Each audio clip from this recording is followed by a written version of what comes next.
Goeienaand maats, juffrou Kamferie, ook bekend as die taaljuffie. Ons is nog steeds besig met graad 10 vraestel 2, letterkunde betower en ons fokus op bedryf 2.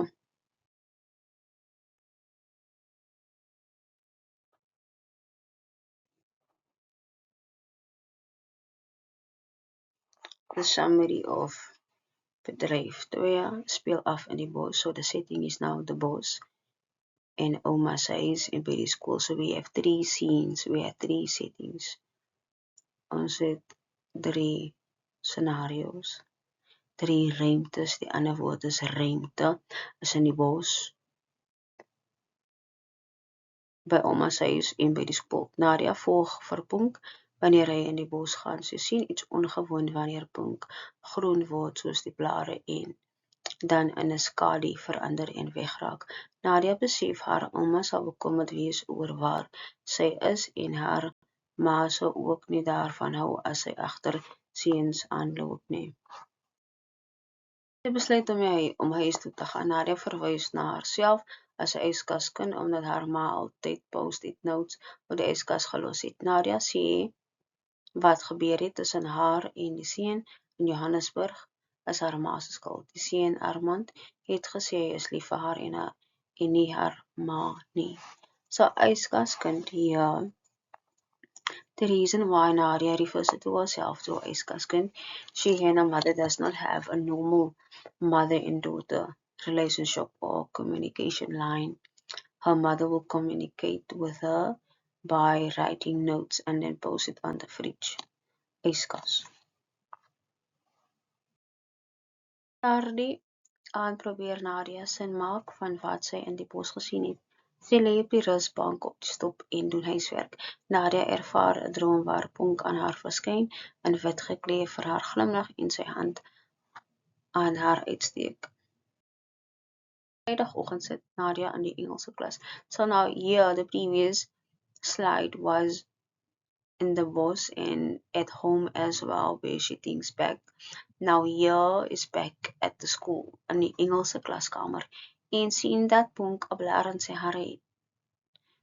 Sy probeer weer sin maak van wat sy gesien het en weet nie of dit regtig gebeur het nie. Nadia sê ook vir haarself dat sy moet ophou om Punk se naam in haar boek te skryf en weer later uit te vee.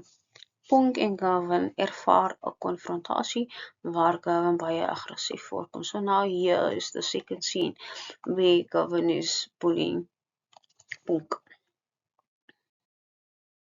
Sy ma het uiteindelik gebel en sy sou die Saterdag kom kuier. Nadia wag die hele dag maar haar ma dag nie op nie. Nadia gaan na die bos met bitterheid in haar hart. Sy voel weer eens dat sy nie daar moet wees nie. Sy sien weer vir Punk, waar hy hierdie keer vir haar soos 'n voël lyk wanneer hy met sy arms opgesprei hardloop. Die klas. Again, we are back at the school, in the classroom. Sien Nadia, dit ryk weer soos toebroodjies, warm gebroeide skoene, tasse, boeke, stofseuns, se sweet en baardkreet. Punk kyk vir Nadia, sy wonder of hy weet dat sy in hom bos was. Joy laat Nadia ongemaklik voel wanneer sy vra of sy al 'n kerel gehad het.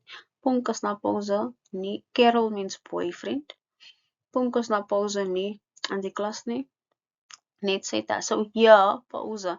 It is not in brackets, so this is a break. Like going on break, like when you have break at school. You remember the previous bedryf, pause is in brackets and hakkies, but this time it is an actual break. They are on break, they are at school.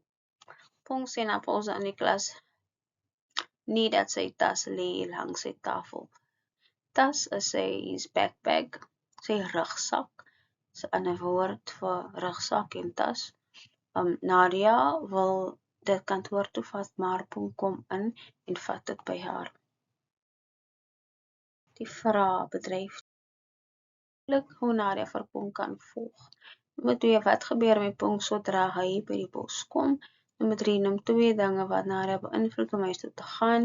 4, wie het vir Nadia gesê hulle is lief vir haar?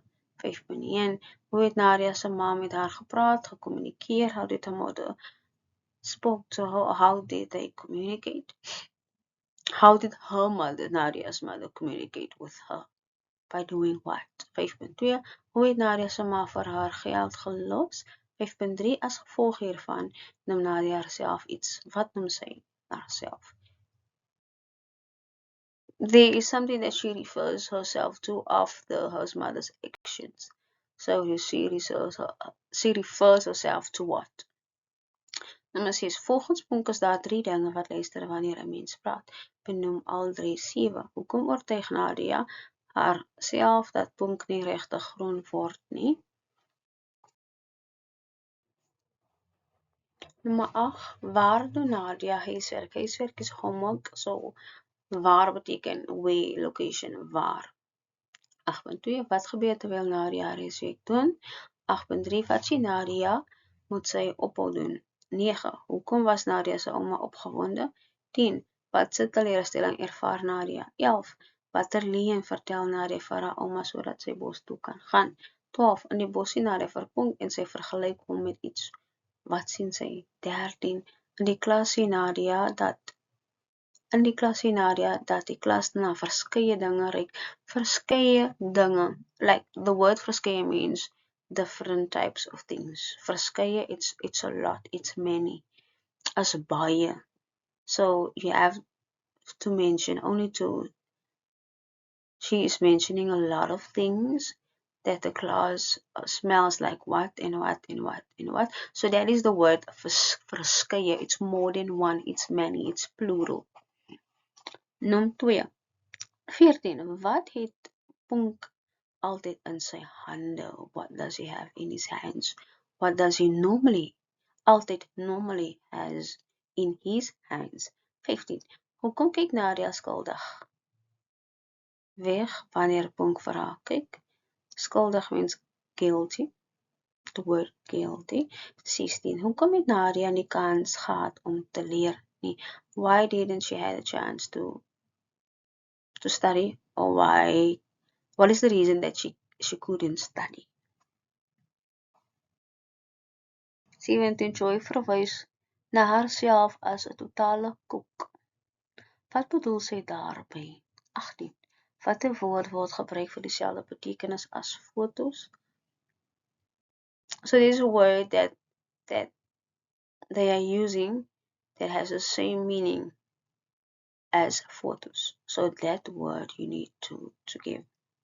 19. Wat dink jy het met Ponk aan die einde van hierdie bedryf gebeur? 20. Hoe sou jy reageer as jy Nadia was? So I'm just gonna leave it for a few minutes so you can write it down.